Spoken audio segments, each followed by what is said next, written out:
Scientific facts in the Bible. Pretty interesting topic we are seeing, right?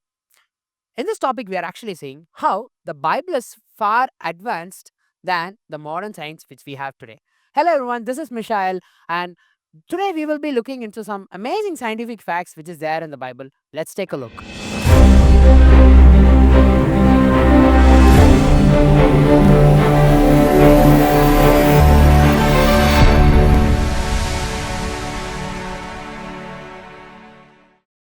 The idea behind exploring the scientific facts in the Bible is that this will help us understand how the Bible is far advanced than the modern science which is there today. And we can also have an assurance that none of the incident mentioned in the scripture is a cooked up story. The first point which we'll be looking today is the Bible and the water cycle. We all know where we get our rain from. Clouds, of course. Where does the clouds come from? Through a process of evaporation of water from the oceans. Where does the ocean get all of those water? From the rivers, of course. What about the rivers? Where do the rivers get all the water whichever is flowing to the oceans? Through rains. So now we know that there is some kind of a process behind this, is right? This is called as the water cycle or the hydrological cycle. Before I explain this water cycle process, let me give an example, some details about how a river works. Have you heard about the river Mississippi in North America? This is the second largest river at North America. This is around 3,700 kilometers long and it discharges around 1.45 trillion liters of water per day into the Gulf of Mexico. Now, just imagine the number 1.45 trillion. That's huge. And you all know that Mississippi isn't the only river which is there in our world. There are thousands of rivers across all continents. So, imagine the amount of water that is being discharged each and every day into the oceans. But where do all this water go? The water which goes into the ocean through a process of evaporation, it gets converted into steam, and then this water becomes clouds through a process called condensation.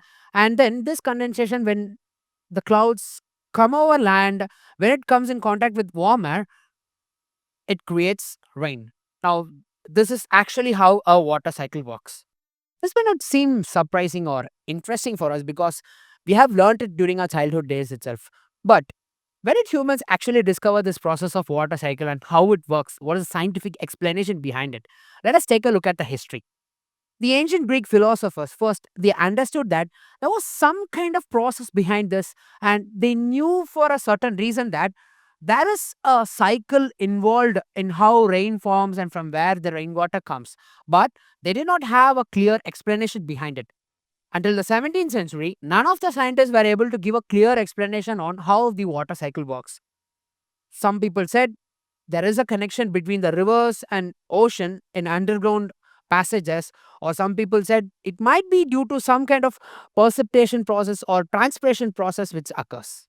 In 17th century, few scientists, Edmund Halley, Edmund Marriott, Pierre Perrault, and few others, they all were able to come to a conclusion that the water cycle works in a particular system like evaporation, condensation, and then precipitation. But it was John Dalton in 1800 who gave a proper mathematical and physical explanation on how exactly the water cycle works. So, to sum up, until 1800, we humans did not understand how the water cycle was working. Now, let's take a look at what the scripture says about this. The book of Job, chapter 36, verse number 27 and 28 reads as: For he draws up drops of water which distill as rain from the mist, which the clouds drop down and pour abundantly on man. Now, let me break down this verse for you. Verse number 27 says, For he draws up drops of water.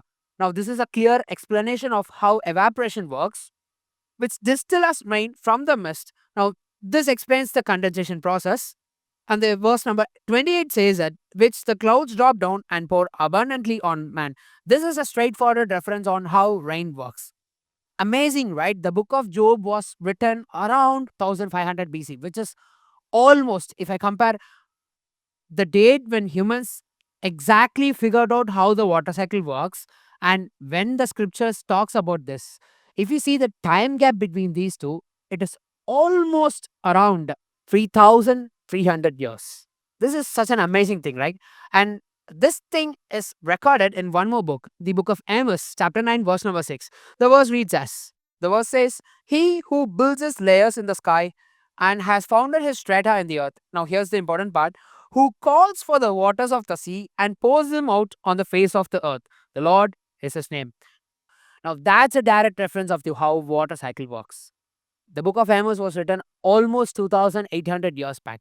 So now we can clearly understand that there are so many scientific facts in the Bible, but it was we humans, we were not able to recognize or find the hidden treasure which is there inside this. But has any scientist considered the Bible has a lot of scientific facts and use the scripture as a base for their scientific discoveries? Yes, I can give you one such example, and that's gonna be the second point. Matthew Fontaine Maury, a naval officer who worked for the US, and he was also an oceanographer in the 19th century.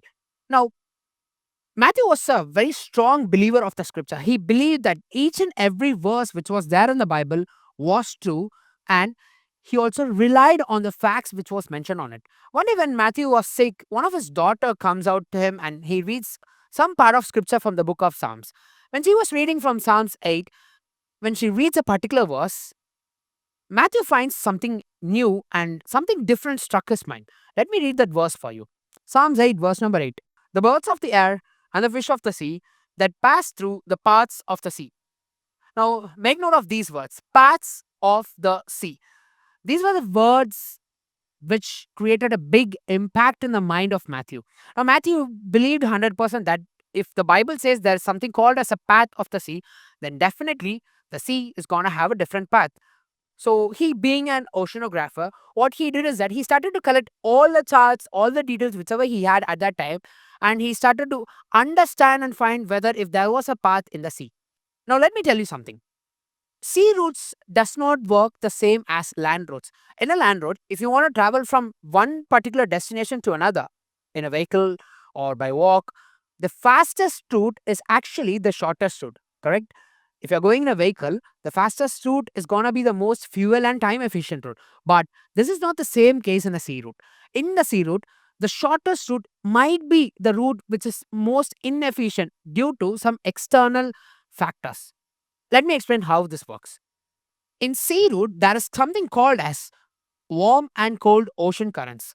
This has a great impact on the sea routes in which the ships actually travel. What I mean by warm current is that from a warmer region, like around the equator, the warm water flows to the colder part of region. And what I mean by cold currents is that the cold water near the polar regions flow to the warmer part of region.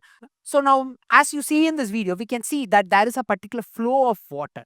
Now, Matthew discovered that if the ships followed this ocean current, the route might look a little bit wrong, but it is definitely going to be a fuel and time efficient route. For example, if a particular route took certain weeks or certain months to travel to reach to the other destination, if the ship traveled in according to the warm and cold currents, they were able to go much faster than the normal shortest route which they previously followed. This is because when using the warm and cold ocean currents to the ship's advantage to travel along with it, it created a propulsive force in the ship, which resulted in traveling faster and with a lower fuel consumption. This is a great discovery, right? Now, when Matthew started to find these patterns, he started to create maps and he started to find new sea routes to travel all around the world. So, this was a great revolution in the oceanography subject, and so he was called of the founder of modern oceanography. Some people even call him as a pathfinder of the sea. Just imagine when a man he came to know that there is something related to science mentioned in the Bible, and when he truly believed and when he was able to unlock the secret behind it, it had brought a great revolution in the subject of oceanography. This is a great discovery. But you also need to know that the Bible writes about this particular patch of the sea around 800 BC, which is almost 2800 years ago. It has almost taken 2600 years for us to discover these things. How many more scientific facts are there in the Bible? It's unimaginable, right? Richard Wurmbrand, a very famous preacher, you might have known about him. He, in one of his book, Proof of God's Existence, writes that the fact that science advances, it discovers what was said thousands of years ago in the Bible. This is such a true thing, right? The more and more we find scientific discoveries, we are only coming to a conclusion that this was already mentioned in the Bible thousands and thousands of years back. If it's God's will, we'll meet you in another episode and we'll see more amazing facts which is there in the Bible. God bless you.